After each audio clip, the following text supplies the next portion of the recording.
You'll soon be able to toss out your green barcoded ID book forever as government rolls out a slick new all-in-one card. It's been touted as an unfakeable, foolproof ID system. But what's the technology behind it? Tenji finds out. The Department of Home Affairs was once synonymous with inefficiency, but it's been undergoing a steady transformation, addressing delivery with targeted interventions and taking care of the security of travel and ID documents with a new raft of security features. And the latest innovation is an all-new, super secure, tech-savvy ID card. If, like me, you're ashamed of a dismal mugshot in your old green ID book, the chance of a makeover might be right around the corner. The new ID card gives applicants the opportunity to trade in their old page-heavy books for a far safer alternative. A 2008 report estimated that identity theft would cost South Africans more than 1 billion rand per year, and the industry has since gained strength. In efforts to make ID fraud a thing of the past, the new ID card is designed with fortified security features, the main attraction being a laser-engraved photo, making it near impossible to doctor. The evolution from the green ID book to the smart ID card was necessitated by the importance of providing a one-stop solution to government services to provide efficiency for citizens. It also provides security because the green ID book had absolutely no security features, which actually spoiled the national population register.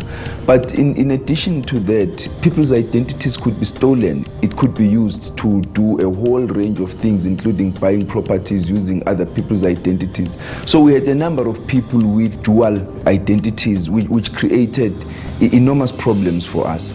We needed to move on towards a better solution. It's not just about identity, it's about security, it's about government services, it's about efficiency, it's about effectiveness for the citizen. No bigger than a driver's license, the card still includes the owner's biometric details such as names and nationality saved on a microchip.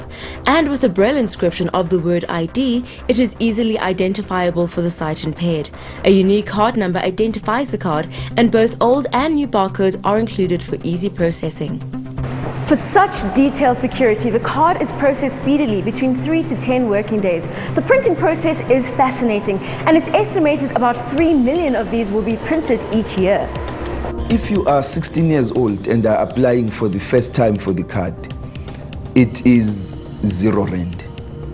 If you are 60 years old and above, whether you are applying for the first time or for the reissue, the card is 0 rand. In between that, you must pay 140 rand. I must say that this 140 rand is nothing compared to what the capabilities of this card are and the logistics involved in producing the card itself. Because we hope that by 2022, we would have completely converted all green barcoded ID documents into smart ID cards. The application process itself is totally automated. The fingerprints are taken electronically. The signature is also electronic. We take the picture ourselves and we ensure that the process from the office to government printing works and back to the office is automated so that there is absolutely no human intervention in the process. And once your information is collated and filed electronically, it's then immediately deposited electronically at government printing works. And it really is that simple. We are guaranteed that anybody carrying this card is somebody who is on the National Population Register, who deserves to be there, and the card cannot be duplicated outside the Department of Home Affairs, and therefore the services being rendered to this person, whether by government or the private sector, are services which the person themselves deserves because they are who they say they are. It feels like I have the future in the palm of my hands. If you haven't been called to apply, or you haven't had to replace a lost or stolen ID, well then I guess you'll have to sit tight to get yours.